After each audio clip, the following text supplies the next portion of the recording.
All Hit Radio.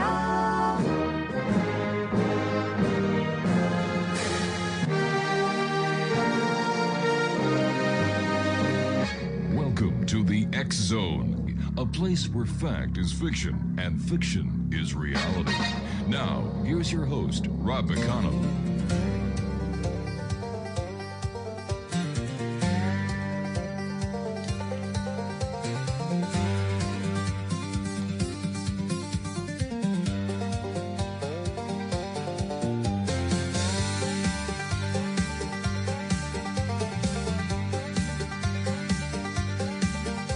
July 47 in the desert heat, a rancher found strange wreckage scattered at his feet.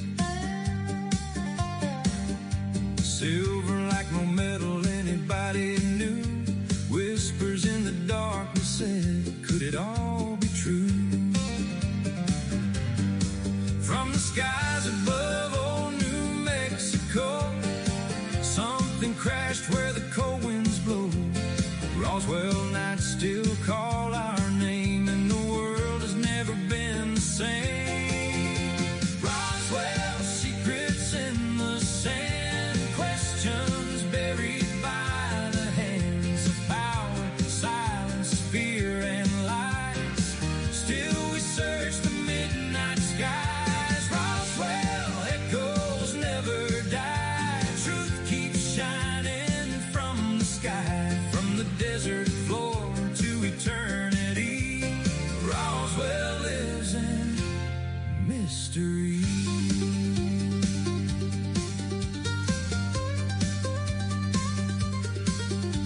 The papers screamed we found a flying disc, then the story changed. They called it weather tricks. Military trucks rolled through the town at night, taking pieces far away beyond the public sight. Witnesses remembered all they saw, strange debris that defied every law. Some stayed silent, some spoke late, haunted by the weight of fate. Late at night beneath the desert moon, people swear they heard a distant haunting tune. Lights above the mountains, shadows on the ground, like the universe was speaking without making a sound.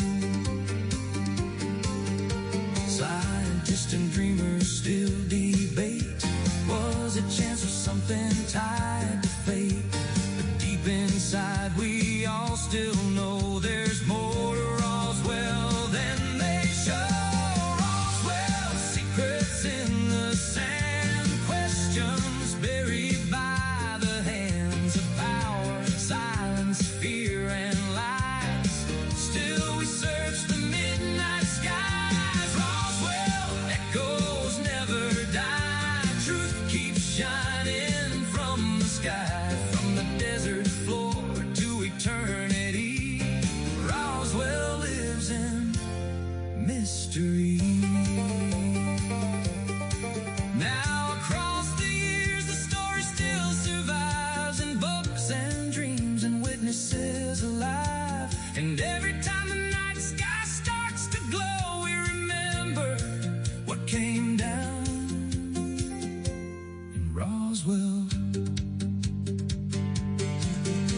Roswell calling through the years, through the doubt and through the fears. Maybe someday we will know what crashed in old New Mexico.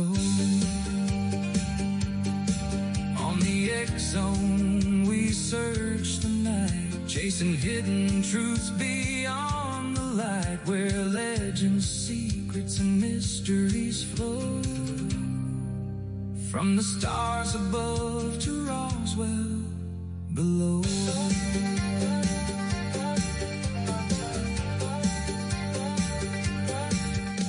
And welcome back to the X Zone, everyone. I am Rob McConnell, and for the next 2 hours, I'm your host and your guide, as together we're going to cross the time-space continuum to this place that I call the X-Zone. It's a place where people dare to believe and dare to be heard. It's a place where fact is fiction and fiction is reality, Monday through Friday from 10 p.m. Eastern until midnight, right here on the CanCom Broadcast Network and your hometown radio, Classic 1220 CFAJ AM, streaming us at classic1220.ca. Exonation, tonight we journey beyond the boundaries of our everyday reality to explore the mysteries of consciousness, the Akashic Records, and humanity's possible connection to civilizations among the stars. My guest, John Knapp, is a Galactic Akashic Record reader, spiritual medium, healer, and spiritual teacher. His remarkable life journey has taken him from serving as a United States Marine in Iraq to working as a Washington, D.C. police officer and later enjoying a successful 12-year career as a filmmaker. But in 2020, John experienced a profound spiritual transformation, an awakening that revealed psychic abilities he says had been present since childhood. Through meditation, visions, and extraordinary out-of-body experiences, John believes he discovered his connection to the galactic realm and his ability to access the Galactic Akashic Records. Today, John helps people explore their star lineage, understand their soul journeys, and discover what he describes as their higher purpose within this human experience. What are the Galactic Akashic Records? Could some of us have origins extending far beyond planet Earth? And what might the answers reveal about who and what we truly are? His website is galactic-guidance.com. So joining me now from the Galactic Guidance is John Knapp. And John, welcome back to the X-Zone. Thank you for having me back, Rob. I really appreciate it. John, before we explore the galactic realm, would you tell our audience and our listeners about your journey from serving as a United States Marine and police officer to becoming a filmmaker, psychic medium, and galactic Akashic reader? Well, let's see. How many hours do we have again for tonight? It's been quite the full circle in a way. And, one of the things that I've noted for my entire life is that it's been a lifetime of service, essentially. Mm-hmm. I've always wanted to help others. Every dream job that I've ever wanted was to be, in the military, law enforcement, even kicked around firefighting at one point in life. It's centered around helping others.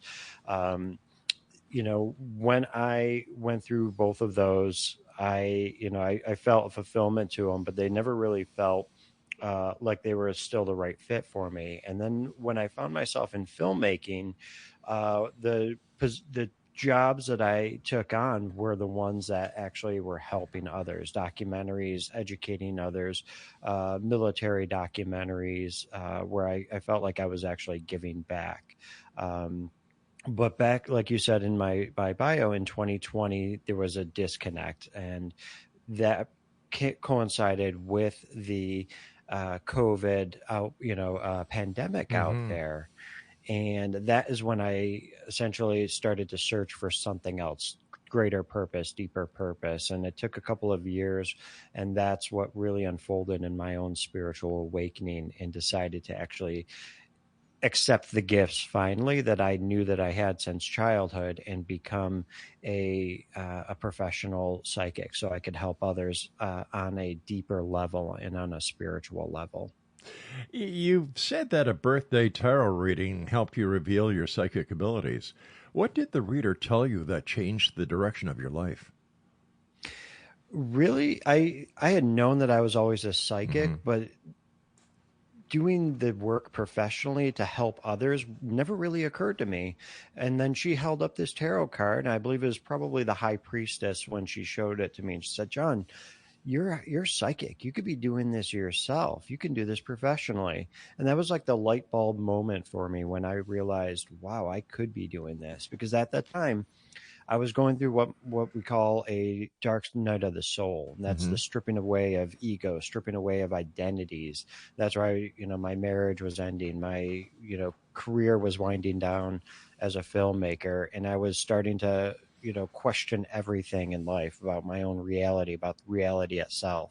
So when she told me that, that was the exact moment in time that I needed to hear that message, that I could be doing this myself. And then that's when I empowered myself to move forward and learn more about psychic abilities, psychic connection, and where I wanted to take that.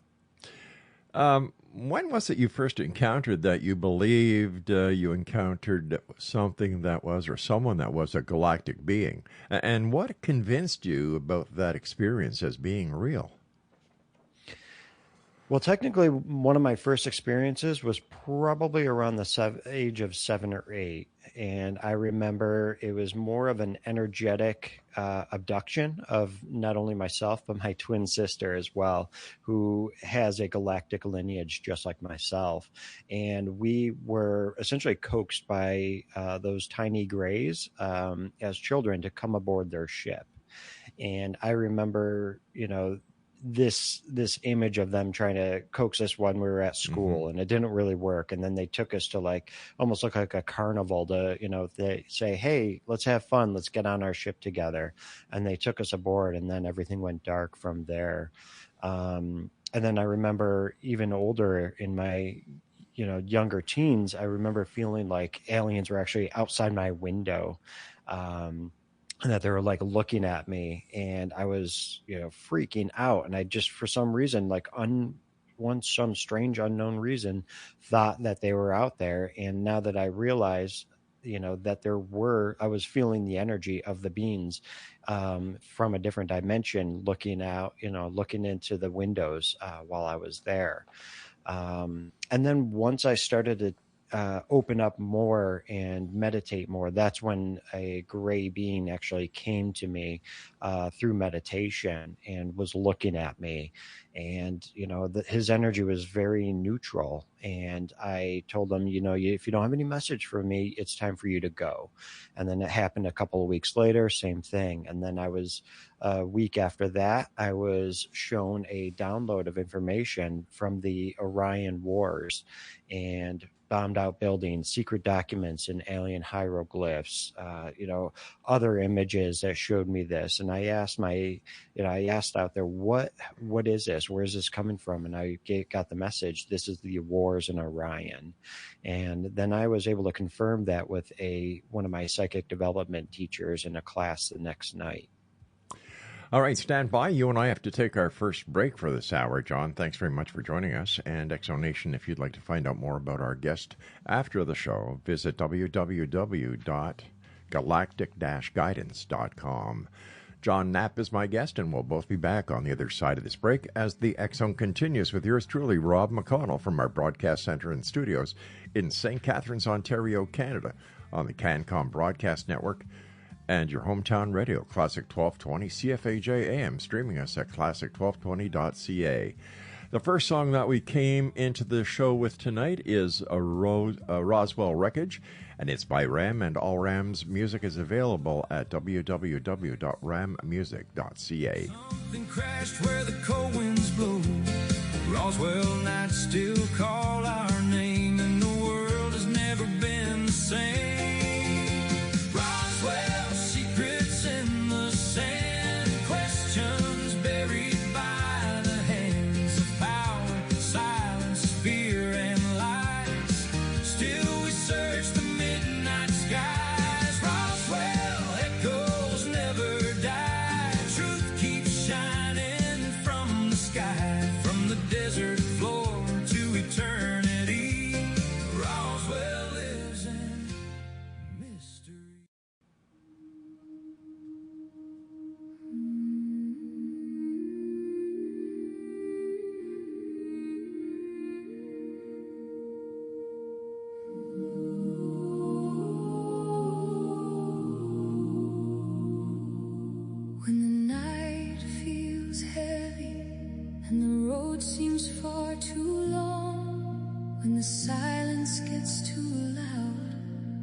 Trying to stay strong. There's a light you may not see. There's a hand you may not feel. But somewhere close beside you, there's a love that's always real.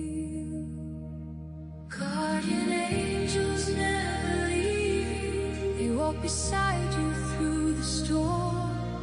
When your heart is tired and broken, they keep your spirit warm. No matter how down you're feeling, no matter where you roam, guardian angels are around you.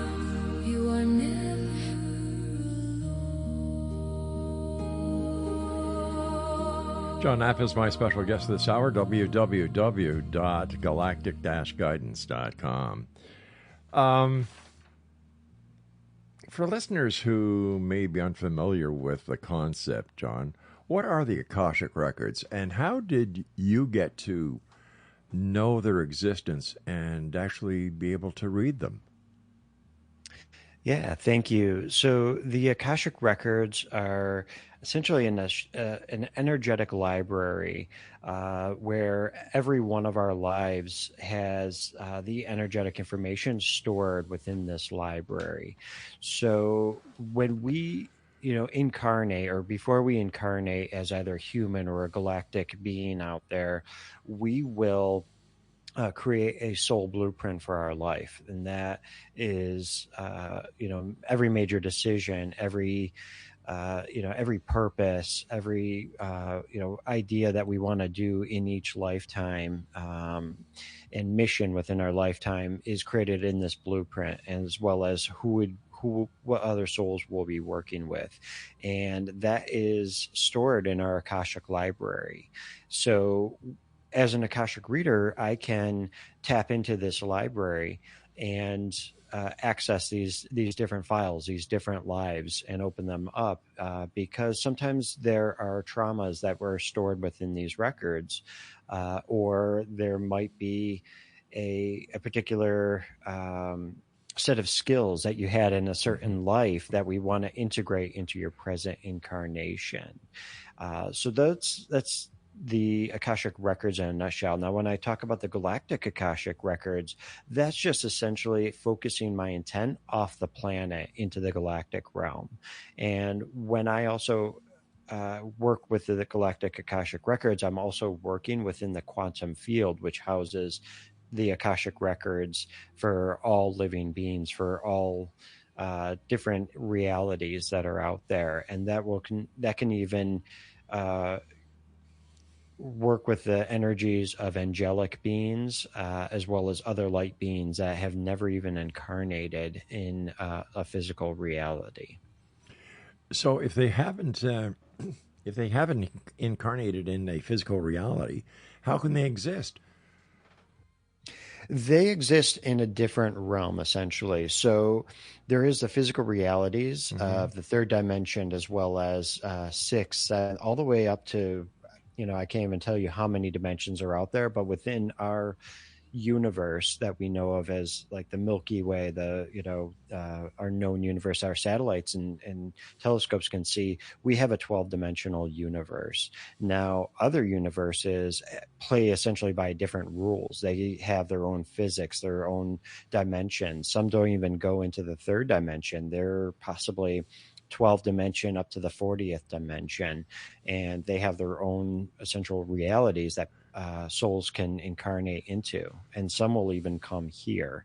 But there are dimensions that have never had incarnation. So the angelic realm, you have souls that are angels, and as well as the archangels, and they've never incarnated as physical beings like we would consider, while some of them do come through the angelic realm and incarnate as physical beings like humans and Lyrans and the other galactic beings out there.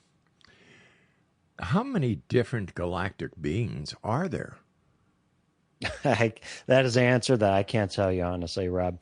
There are probably thousands, if not an infinite number, just the same as that there are infinite realities, infinite universes out there. Now, we, in the spiritual world, in the galactic world, and on Earth, we know of some of the big players like the Arcturians, the Syrians, the Pleiadians, but there are also other beings, and several different groups have started to come to me that are not known to the general spiritual community. One group that contacted me through a client is called the Nectites. Very similar to Vulcans, actually, but their skin is green. They have pointy ears, but they've purged their emotions because they were very warlike. But they came to me with a message to assist Earth. Another group is called the Anami, and they came through late one night. I woke up in the middle of the night, and all of a sudden they started downloading information about their life there. And I worked with my own partner that I've started a podcast with, and Catherine and I began channeling some of these different groups together because they also have messages to assist Earth. So tell me, why you? Honestly, I don't know. Maybe because I'm open to it, because I know I've spent a lot of time, different lives in the galactic realm. I have been an Anami person. How do you know I don't that? believe I've. How do you know that? Sure. Receiving this information, using my own intuition, my psychic abilities to learn that. Now, I'm not any more special than you are or any of your listeners. I've just tapped into these frequencies and I've opened myself up to them, and I've done the work to, hone my psychic abilities to receive this information.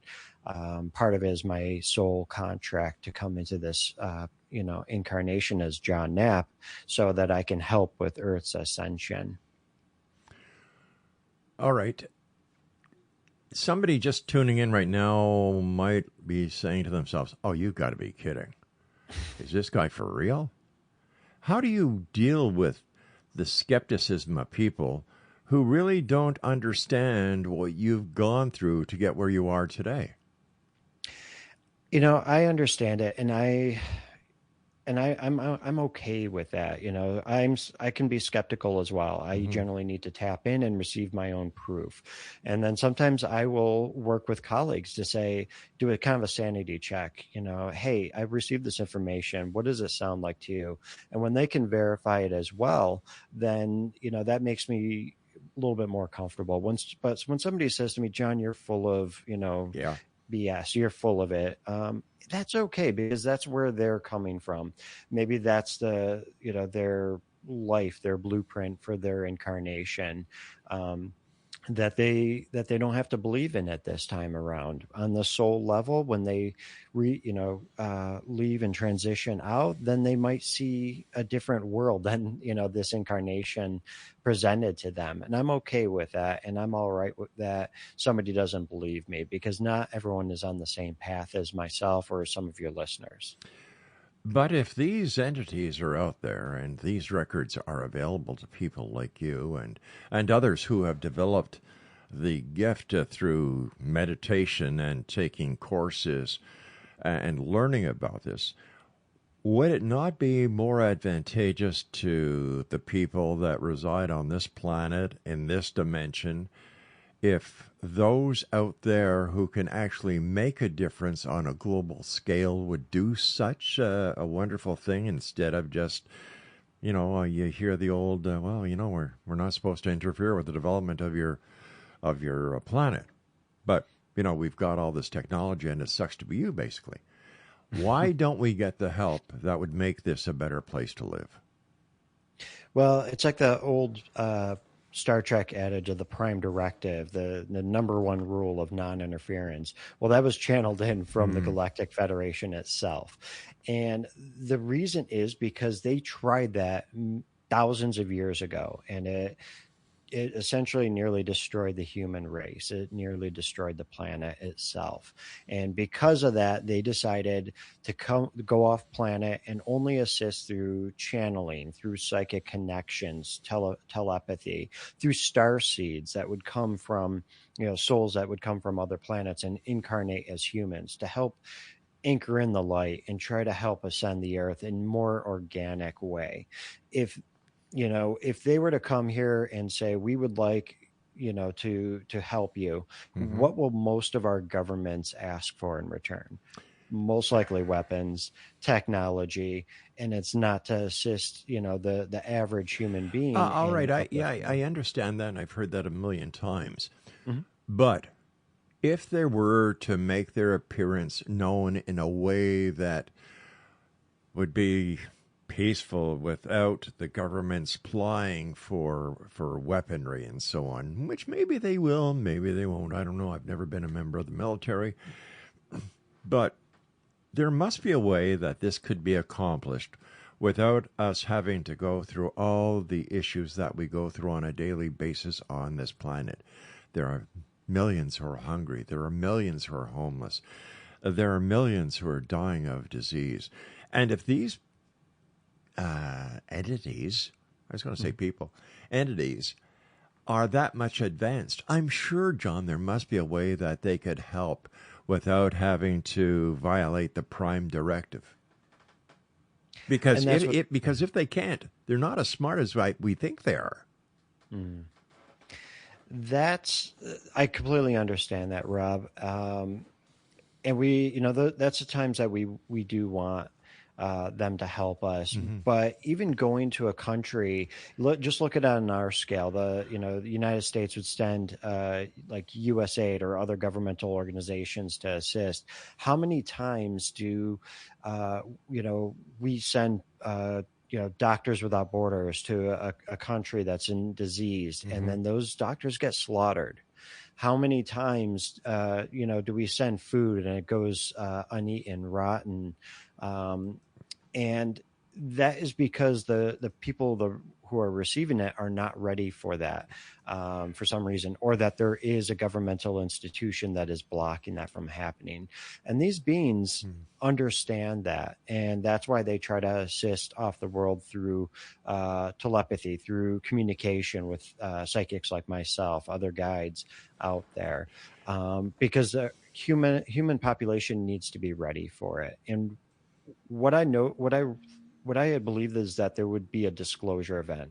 And what the Galactic Federation and other beings had showed me is that humanity just wasn't ready for that physical appearance of a vessel in our sky. All right, stand by, John. We've got to take our break at the bottom of the hour. Exonation John Knapp is our special guest.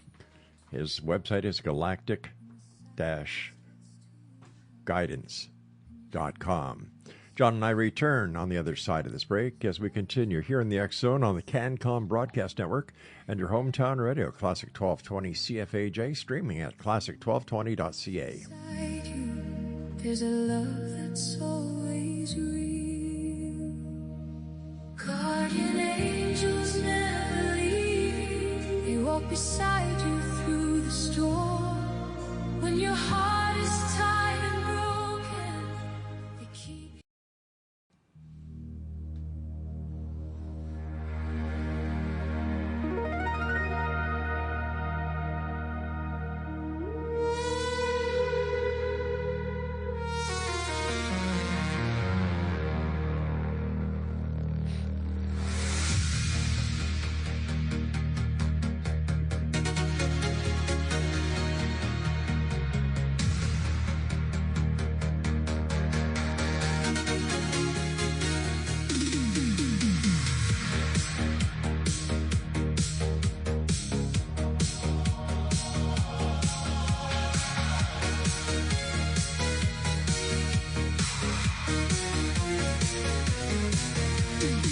Beyond the stars where the starlight flies, past ancient worlds and forgotten skies, a teacher walks with a peaceful hand, sharing the wisdom across the land. With every heartbeat, every prayer, he reminds us all that love is there. A higher calling, a sacred way, the light is shining through Grandmaster's aid. Open your heart, let your spirit see. The universe speaks to you and me. We're riding with the Space Confederation, bound together through every generation. John Knapp is our guest, and his website is galactic-guidance.com.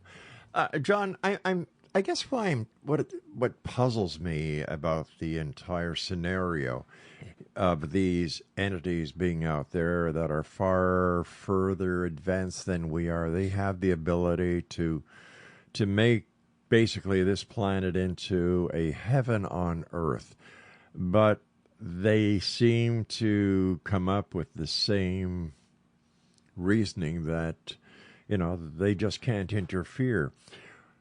Well, if they can't interfere, and they can only do so by communicating with those who can channel them or meditation, create them and communicate with them, why would anybody on the outside believe of their existence?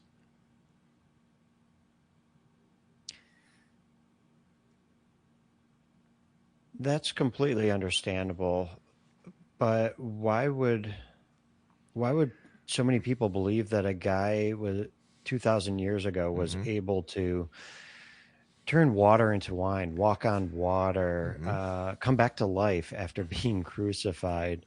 Part of it is a bit about faith, and what seems to be the disconnect is that people have no problem believing that Jesus Christ, walked the earth 2,000 years ago. But when it comes to saying that an advanced technological being is hovering around the earth, trying to assist us to make us love each other a little bit better, they have more of a difficult issue with that.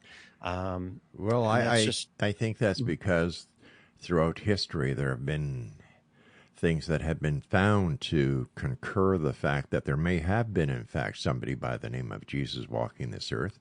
And maybe he did turn water into wine. Maybe he did know how to walk on water because he knew where the rocks were. I don't know, but there's so much history involved when it comes to religious philosophies compared to the existence of ETs. Now, I'm not saying they don't exist. Yeah. I'm just wondering why, if they have all this knowledge, and if they have been around so long, okay, so we've screwed up in the past. Why don't they give us another chance? And they are giving us that chance. It's just a less direct approach. That is where we receive the information. And I'm not saying that you have to come to me for this galactic information. This is something that anyone can do. Where? How? Meditating is generally the best way to do it. Quieting that mind, open yourself to receive. I would suggest that if you were to ask for extraterrestrial connection to come through you, ask that your best and highest good of information to come through you, and use your discernment, because there are not just benevolent beings out there. There are other beings out there that might want to take advantage of you, just like there's malevolent humans out there that might try to take advantage of you. Same thing with extraterrestrial beings as well. So using your discernment, your intuition, and your free will to say, no, thank you, I don't want you in my energetic presence, is always helpful. But any person can allow these beings to communicate with them. It's just doing it in a responsible manner. What information have you been able to secure off of these meditation sessions that you've been able to help other people with? Well, some of it is more personal for them. Okay. Some of it is work that they're doing. So earlier today, I actually had a client that came to me, and she lives in Sedona, Arizona, and was wondering about what the point of her being there was, one of her missions. And immediately there was a Pleiadian commander, I believe his name is Commander Ashtar. Some of your listeners might be familiar with him. I haven't worked with him before until today, but he channeled in through me to say, that she was actually a parallel life of a security officer aboard his vessel, and that that her mission, one of her missions on Earth, was to go to Sedona and actually provide portal security in that area, not as a combatant, but more of an energetic closing of negative portals that are opening in Sedona, and that her time there is coming to an end, where she can move on to a new job within her incarnation. So, information like that comes through from time to time. So, were you meditating when you were doing this reading for this lady when this ET from the Pleiades came and presented himself to you? I can do a brief meditation and then I start receiving information. So, just like a medium meditates to raise their frequency so that they can speak to spirits on the other side, that's kind of like what I do. Is I essentially open the gates to the galactic akashic records, to the quantum field, and allow this information to come through. But I don't go through deep trances like you might see with like Nostradamus or Edgar Casey, who had to go to sleep. I don't need to receive information in a trance state. I just raise my frequency and open the information so it can come through me. So this Pleiadian gave you the message to tell this lady that she was a security officer, and her mission in Sedona was to guard the portals? So in Sedona, there are many portals that open up that have, elemental beings, galactic beings, other spirits, land spirits of the land. Well, when you do psychic work, it tends to open portals, and they're not always bringing in, benevolent beings. So what she was doing subconsciously in Sedona was actually closing portals that were opening up that may be an open door for more negative or malevolent beings to come through. So that's what she was doing there, while the Sedona went through a lot of a transition for the time that she's been there. So obviously, or apparently, this was not her first lifetime, because if it was, how was she trained to be a guardian of the portals? And why would the Pleiadians be interested in her? So she is her soul is, we never even got to her first incarnation. This message came through and then we moved on. But she is currently a Pleiadian officer aboard this vessel. And what they were showing me was that she was actually, her Pleiadian self was actually in a stasis, almost like a stasis tank, and sent its soul essence into my client for this incarnation. So it was a true parallel life where one life is still existing, and then there's another coexisting within the same time frame. So the work that she was doing was more subconscious from what she was doing consciously as herself in Sedona. But the work that she had, the portal creation came, or the portal work that she was doing came from the security work that she had done as a Pleiadian herself. What was her reaction when she found out that this is who she was, this is what she was doing? Did she resonate with that? She did resonate with it. And in fact, at the end of our reading, I told her that this commander actually would like to have her communicate with him as well. So, having her actually go into a meditation or reaching out her consciousness to this commander to actually communicate more was what he had wished for her to do. But she did resonate with it, and was interested in learning more about that connection. Do these for example, this commander, does he have the ability to actually manifest a body and to communicate with her as humans do? I don't know too much about this commander. I think, again, his name is, I believe, Commander Ashtar. I've seen him in social media. A lot of people connect with him, but I have not connected up until today, essentially. So I'll try to learn more about him. Now, some of these beings, because they are higher dimensional beings, residing fourth, fifth, all the way up to the sixth, seventh dimensions in physical forms, can lower their own frequencies into more of a physical existence. From what I gather, it can be difficult and uncomfortable for them to actually do this. This is why sometimes we see beings, or we see sightings of these extraterrestrials in the open, and then all of a sudden they disappear, they blip out, in a sense, is because they're lowering their frequency to match our frequency so we could actually see it. Just kind of like almost like a visible light of the spectrum, or and then they might not be able to maintain that for very long, and that's why they disappear too. All right, John, it's that time where we must take our final break for this hour. And Exo Nation, if you'd like to find out more about our guest this hour, maybe you'd like to have a one-on-one consultation with John to find out if you are a starseed.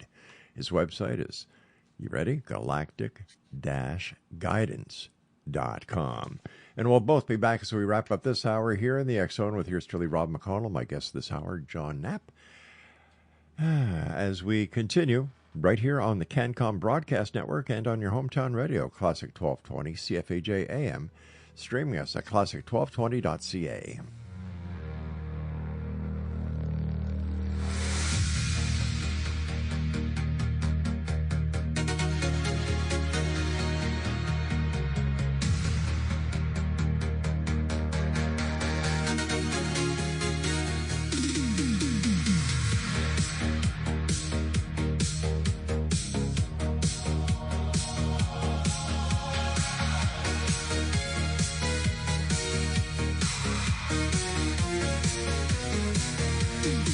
Beyond the stars where the starlight flies, past ancient worlds and forgotten skies, a teacher walks with a peaceful hand, sharing the wisdom across the land.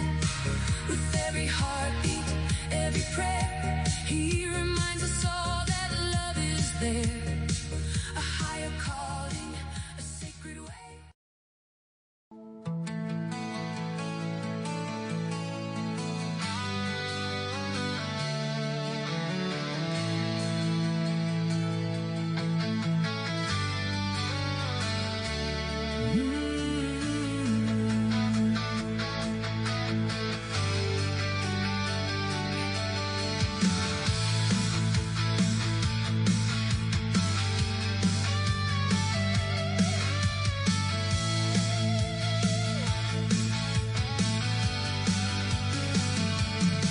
Out past Neptune, where the sunlight dies, a frozen secret rides the ancient skies. Mathematics whispers, telescopes stare, searching for a giant in the darkness out there. They watch the small worlds drift and bend, tracing silent paths where the known planets end. Is it gravity's ghost or a world unseen? A hidden king in the cosmic dream. Planet X, are you calling from the night? A shadow on the edge of ancient light. Are you science? Are you myth? Are you prophecy? A wandering name in humanity's mystery.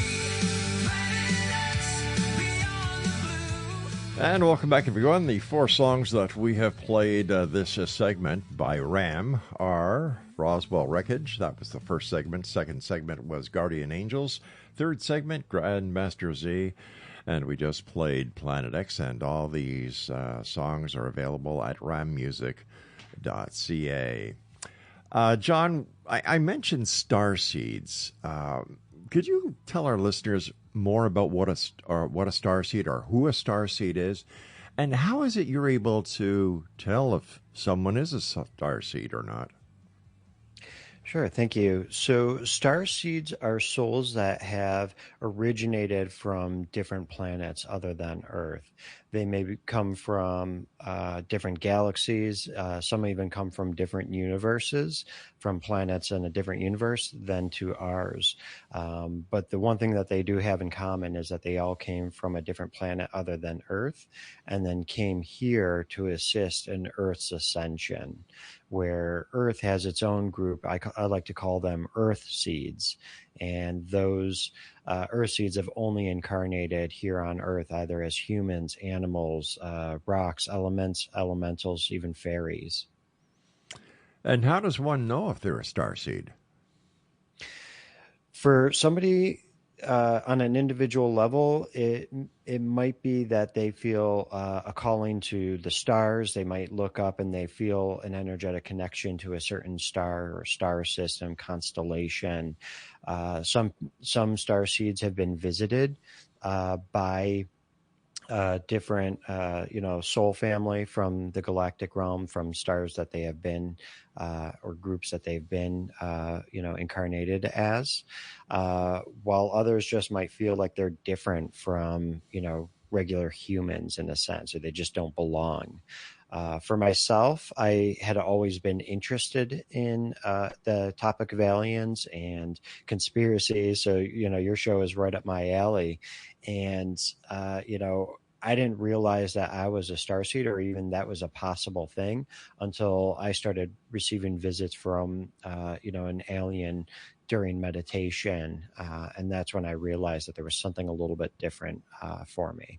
What was it like the first time that you realized that you were a starseed, and you, John Knapp, who, by the way, I thank you for your service not only as a member of the military but as a member of law enforcement, were, in fact, talking or communicating with an extraterrestrial? When that happened, first thing out of my mouth was, is this really a thing that really exists? And my psychic development teacher said, yes, John, you are an incarnated extraterrestrial, a starseed, and you will receive more information over the next year and connect with this in greater, detail. And it was a slow process to unfold and really unpack. I think I really needed some of that proof and receive that information in a more organic way to really wrap my head around what that meant to be a starseed and what my mission really was to help other starseeds open up and to understand their own heritage and lineage off this planet. As a starseed and as one person who can communicate with other ETs during your meditative states, what do those that you're fortunate enough to communicate with, and how do you, as a former member of law enforcement and a former member of the military, how do you see what is happening on this planet these days, especially within the United States itself? Like, with what is going on with Iran, the president is going after their nuclear, what's he call it, nuclear dust? And you've got China that is watching what's happening with the United States. You've got Russia that's watching. You've got the depletion of military assets. And we're at a very difficult time in our world's history. What do those who have been watching us and who have craft orbiting this planet say about what's going on? One, I don't think that they feel that there is any real danger to humanity or destroying themselves or to Earth. They see us as essentially, almost like as if they were loving parents to humanity, and they want us to become a member of their community, but they know that they can't force that on us, and that we have to be in such an emotional and mental state, an ascended state of being, that we would be willing to accept that, becoming a member of like a galactic community. Right. But they do show me, I receive information from time to time when there is pending disasters occurring. I received information a week before the Iran war kicked off that there would be something that would escalate, and the potentiality of it spinning out of control. So, I do receive information from the galactic realm about things that may occur, different timelines that may occur. And part of that is to assist in quelling some of the negative energies that are around the planet, and transmute those into love, rather than suffering and festering into anger and more violence. Do you think that after all the time you've had to communicate with these, can I call them space brothers for a lack of better words? Perfect. Okay, space brothers, that if there was a time in the near future where somebody had an itchy finger and they pressed that nuclear button, would they intervene? From what I've heard in the past, there has been interventions, nuclear systems shutting down, people changing their minds. I've heard, I've heard about, ships that circle a missile and actually destroying it, nuclear facilities shutting down as well. So I believe fully that if necessary, they would intervene to keep the Earth from destroying itself. Now, does that mean Pleiadian troops marching through the streets of D.C. or Moscow or Beijing? Nah, DC's already got the National Guard. Yeah, we're set over here in DC, but no, I don't believe that they will come down in physical form and assist. It's going to be helping plant seeds in people's minds, to exercise their free will, to not push the button, to fill somebody with love rather than hatred, and assist them in making a better decision of compassion rather than anger or control. What percentage of Earth's population, John, do you think are star seeds? I'm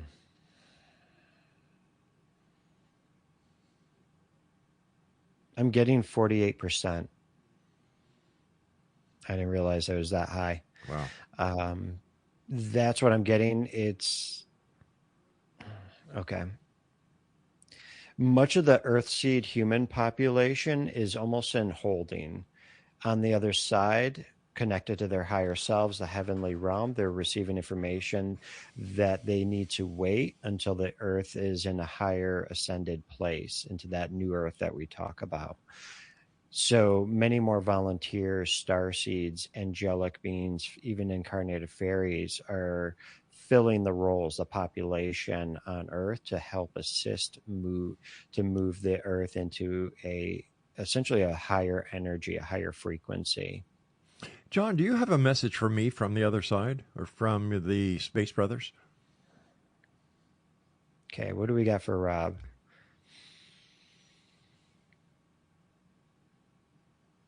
Oh, they're saying trust yourself, Rob. Okay. Make sure you trust yourself. How can people contact you for a reading to find out if they are a star seed, and how long does it take? Usually only takes a couple minutes to tell you either where you come from or where your greatest your starseed energy is that is coming through. But you can visit my website, galactic-guidance.com, and I have sample readings on there in video form, as well as a galactic history page. And looking through those, you might feel an urge, an inkling of remembrance within you as well. And you're welcome to book a session with me of different lengths, and we can uncover what is going on with you, where you may have come from. I've got one quick last question for you, John. I've got about a minute and a half, so please. You say you discovered yourself aboard an Arcturian vessel during what you call your graduation night. What happened during that experience?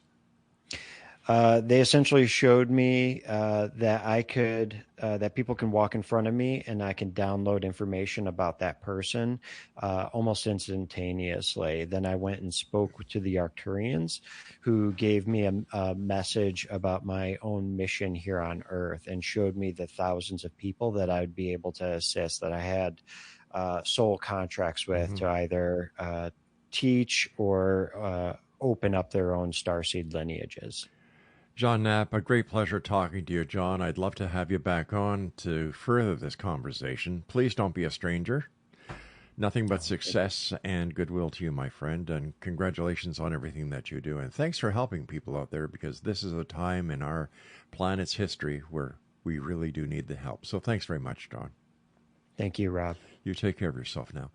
And Exonation, once again, if you'd like to find out more about John, if you'd like to book a one-on-one consultation with him, find out which part of the galaxy you're from, if he has any messages for you, just go to his website, galactic-guidance.com. Now, I'll be back on the other side of this very short break at the top of the hour as hour number 2 of tonight's X Zone with yours truly, Rob McConnell. Geez, I can't even say my own name these days. Rob McConnell. We'll be right back with you, coming to you from our studios at the CanCon Broadcast Network and your hometown radio, Classic 1220 CFAJ AM, streaming us at classic1220.ca.